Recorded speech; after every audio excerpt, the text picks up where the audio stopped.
But putting that in context, it is significantly higher than anything that we have seen. So it just gives a strong indication of the difficulty that the US labor market finds itself in right now. Now, looking at your survey, there's quite a contrast around the world, isn't there? Japan, India, China and the US seem to be the only sort of positive spots. It's pretty bleak everywhere else. Yes, they are positive, but I would say across the world, what you're seeing are labor markets that are at a level or below the level of the Great Recession in terms of the employment levels, whether they are official, such as what you can see in the US, where people are without a job and they are furloughed and receiving unemployment benefits, or through the systems that we have applied and seen applied in Europe, where it's really schemes that are handled through the employers, so you don't see the unemployment. But these indications that we get from the survey and from employers is that this is really, at this point, below or at the level of the Great Recession levels of unemployment. But hopefully lockdowns are starting to ease and we will start to see a gradual improvement. Now, you've been running this survey for nearly 30 years. So have you back-tested the data? I mean, do hiring intentions generally translate into specific actions one way or the other? Well, it is a snapshot of what employers are thinking about ahead, what they're thinking ahead about, into the next quarter. We've actually been running it for more than 50 years. And employers tend to act exactly as they intend unless things change dramatically. So I think we can continue to expect a very gradual and slow recovery of the labor market. So employers are signaling that this idea of a rapid recovery, a V-shaped recovery, is clearly out the window. And we are looking at a protracted, slow return of the labor market, which probably requires further efforts in terms of employment subsidies or furlough schemes to phase out and help the workforce adjust and be able to continue to prepare for a return that is going to be longer to come. Now, traditionally, when you'd look at numbers like this, you would expect to see a depressed outlook for wage inflation as well. Does that follow necessarily this time around? It's too early to say, but clearly the frontline workers have seen a very substantial increase in compensation in a number of countries to ensure that they come to their workplace and they conduct those essential services. Now, those wage increases are going to be temporary and they will fall off once this healthcare crisis subsides. But before the pandemic hit, we had very healthy labor market, and most employment groups had seen a significant or gradual wage increase over time. But as we're going from a healthcare crisis into an economic crisis and into recession, it's unlikely that those gains will continue. And I think we can expect wage inflation to subside quite significantly as we emerge from the healthcare crisis into the economic crisis. All right, Jonas Prising, we have to leave it there, I'm afraid. Very good to talk to you. Thanks for joining me. Thank you, Jan. And that's it from me. You've been watching In King Live. There's video content and analysis on the business pages of the Sky News website. Well, I'm not going to be here tomorrow. It will be Sam Washington in the chair. Do be sure to join her at 9:30 tomorrow morning. Thanks very much for watching. Cheerio.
This is Sky News Today. It's 2 o'clock. These are our headlines. Utterly vile. 22 police officers are injured as a street party turns violent in South London. The government cuts red tape on outdoor drinking and dining as the UK heatwave continues. Growing pressure on the Housing Secretary Robert Jenrick over his decision to approve a controversial housing project. Figures show the COVID-19 test and trace system failed to reach almost 1/3 of patients last week. And pilots grounded in Pakistan as the aviation minister there says 1/3 of the country's commercial pilots have fake licenses. Hi there, good afternoon. 22 police officers have been injured and their vehicles damaged as they tried to break up an illegal street party in South London last night. 2 officers and 2 members of the public were taken to hospital following the incident. It was in Brixton. 4 people were arrested during the clashes, which the Home Secretary, Priti Patel, described as utterly vile. Well, the Metropolitan Police said they were called to investigate reports of a large unlicensed street party. The scene subsequently descended into violence when they tried to encourage the crowd to disperse. The Prime Minister's spokesperson has described the scenes as appalling, said that violence against police officers will not be tolerated. Let's go live to Sky correspondent Enda Brady in Brixton, South London. And a scene of significant disturbance, 22 police officers injured. Yes, it's all calm here now. It has been for hours, Colin, but it was anything but peaceful just before midnight. This was an illegal street party. I've spoken to members who were on the residents committee here, and they've told me that they were given a couple of hours' notice at most that this party was going to go ahead. And several people complained. They rang the police. Officers turned up and they were met with quite violent resistance. And then reinforcements came and they came under attack. There was bottles thrown at officers. A table was dismantled. We've seen images on social media of a patrol car being smashed in, the window screen damaged. A lot of violent activity in these streets late last night. So 4 arrests have been made and the investigation is ongoing. And what happened here last night has been roundly condemned by everyone. And we can take a look now at the Mayor of London, Sadiq Khan's tweet on social media. He wrote, "I'm in touch with the Met about the completely unacceptable events in Brixton overnight. Violence against the police will not be tolerated. Large gatherings during COVID-19 are deeply irresponsible and risk others' lives." Now, I've spoken to people who live here. They tell me that, in their view, a lot of the violence came from people who arrived from other estates and were not from here. One gentleman who was here last night I spoke to, and he said people were genuinely intent on enjoying themselves. Enda, thanks very much. At first, everything was nice, people vibes in, having a good time. And then, for some reason, the police decided to come around and, disrupt that. Do you know what I mean? And where the police come and try to enforce their law, whatever it is, people are not going to be very happy with it because we've all been quarantined for a long time. Just want to enjoy themselves, them ways. Whatever happened here last night, we've seen the images on social media. 22 police officers were injured, 2 required hospital treatment, 4 arrests have been made so far.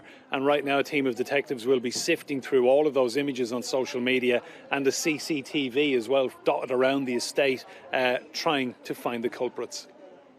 Enda, thanks a lot. Alfresco dining, outdoor markets could be on the menu this summer. The Prime Minister says he's looking to tear up red tape around restrictive planning laws in a bid to boost the economy. A business and planning bill featuring deregulation proposals is being introduced in the Commons, with ministers claiming it will help businesses get back on their feet and get people back into their jobs safely. What will change in England as a consequence? Summer fairs, outdoor markets, car boot sales, they will no longer need planning permission. You no longer need to make a planning application. Temporary changes to licensing laws will allow more licensed premises to sell takeaway alcohol. And pubs and restaurants will be able to use car parks and other outdoor spaces to serve customers. A lot of restaurants won't have had that ability to deliver al fresco dining. So we're adding to their capacity that they may have already indoors to give them that additional revenue to be able to make a profit. It's very hard, obviously, for the industry to work with the restrictions that are in place because of the virus. This is an additional helping hand. It's imperfect, as in, we haven't got rid of the virus. The virus is still with us, and we have to live with it until we have a vaccine and further treatments as well. But every little bit helps. All that comes on what looks set to be the hottest day of the year so far in the UK. Temperatures rising to 34 degrees Celsius, perhaps. People being warned to take precautions in the sun, as is always the case. Though actually this time UV levels are set to be the highest recorded for the UK. Taking all the necessary precautions is our correspondent Katie Spencer, who is at Blenheim Palace in Oxfordshire. Hi to you, Katie. It's warm.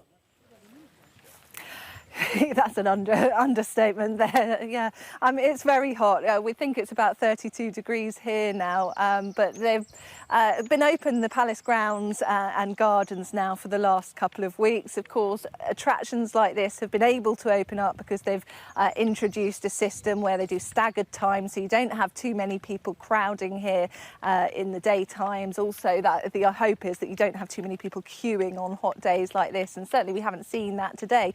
Alfresco dining, though, is what we're all talking about today, and it's something that they're doing here at Blenheim Palace. I mean, you'd be hard pushed really to find a more picturesque setting than this to be eating and drinking outside. Actually here they already do have the licence in place, so from the 4th of July they were already gearing up anyway to bring out mini gazebos to do that within the grounds here. But certainly for pubs, restaurants, cafes, this is really good news today. If you have that extra space to extend out into a terrace maybe or a car park, then it does mean that the changes that they're bringing in, the temporary changes to licensing laws, will mean that people will be able to have that extra space outside to eat and drink. And what we've been hearing from restaurants and pubs over the last few weeks is the social distancing measures that they're going to have to introduce on the 4th of July, of course, cuts down on the space that they have inside. So this potentially means they can have another source of income if they can seat more people outside. Of course, it only works if you do have that space. I think it's a fairly limited number of people that will be able to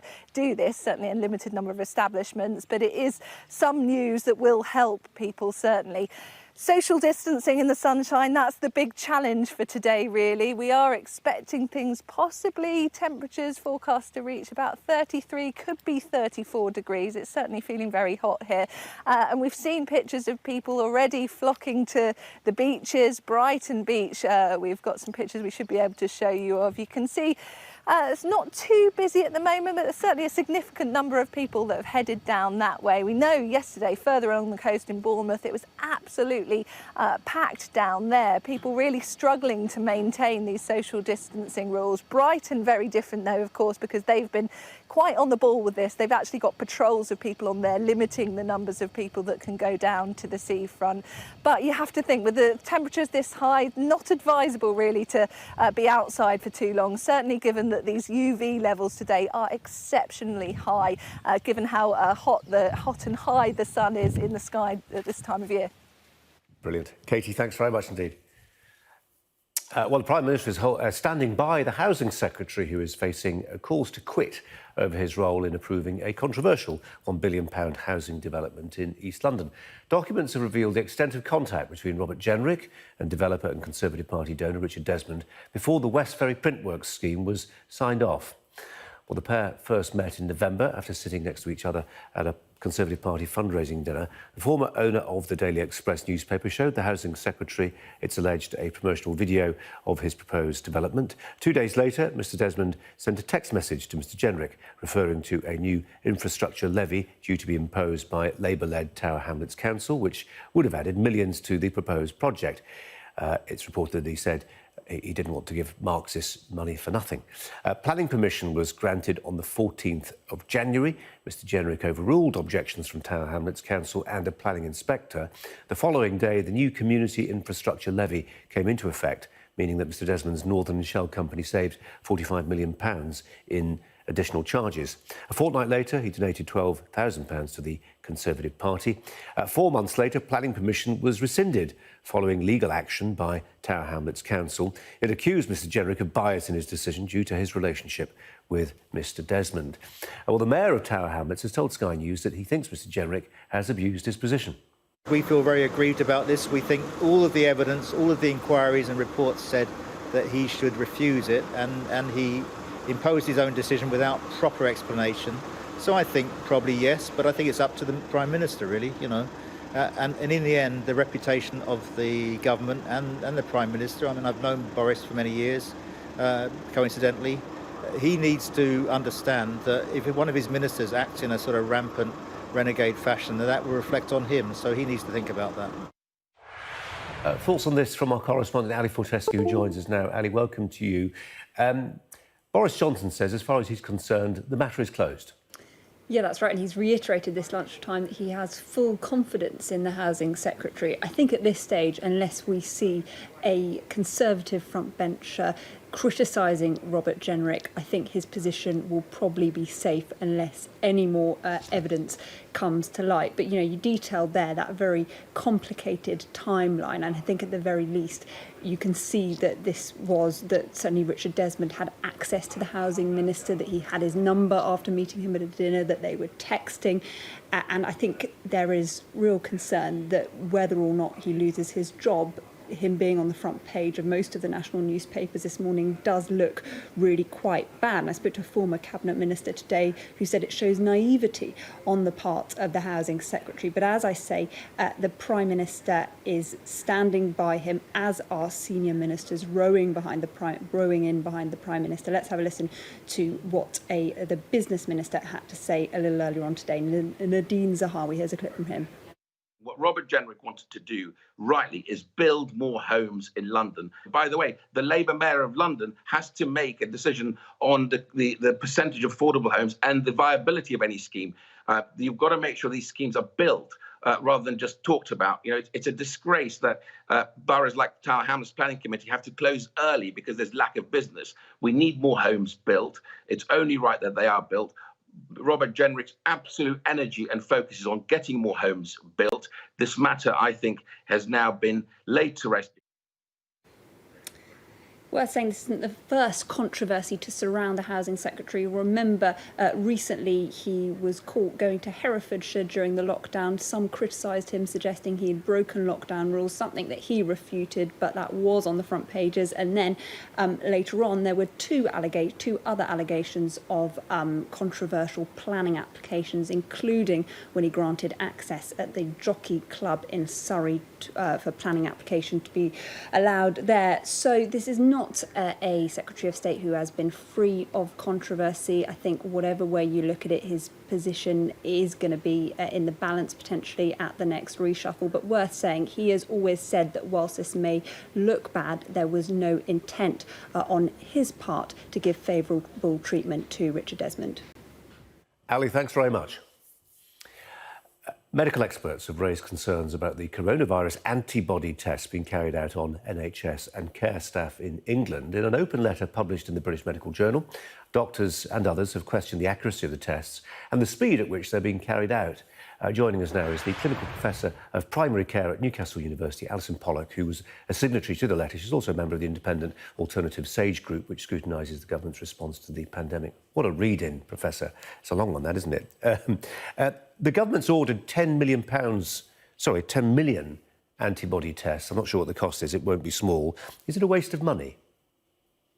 Yes, it's very worrying that the government's bought these tests and is rolling it out. And if I can just explain, the antibody test doesn't tell you whether you have the virus at the moment. It's intended to tell you whether you have had the virus or past infection and may have immunity. But there are lots of problems with the way this test has been rushed out. It hasn't been tested properly in the population, so we don't know what it means and whether it works in older people, Black and ethnic minority groups. We really have very little data, because though the commercial laboratories have validated it, it's only on very tiny numbers. So we don't know how it really performs in real life settings. The other piece of information that's important is that this test is not any good for patients or for the public. It doesn't tell them anything. It's really only a research tool. So at best, it may tell you whether you have immunity, but the problem is you don't know how long you have the immunity for, And the test generates a lot of false positives as well as false negatives. So it can make people feel very wrongly reassured. And I think the other really big problem is that the NHS is being asked to process millions of these tests and to prioritise them when it has a lot of other important clinical tests that it needs to prioritise, including all the backlog of the tests and investigations that have not been done on urgent and elective patients because of the COVID epidemic. Yeah. So we're really worried about the harms, we're really about the waste and the lack of the performance. And this test should be done with special guidelines only as part of research and not part of mainstream NHS activity.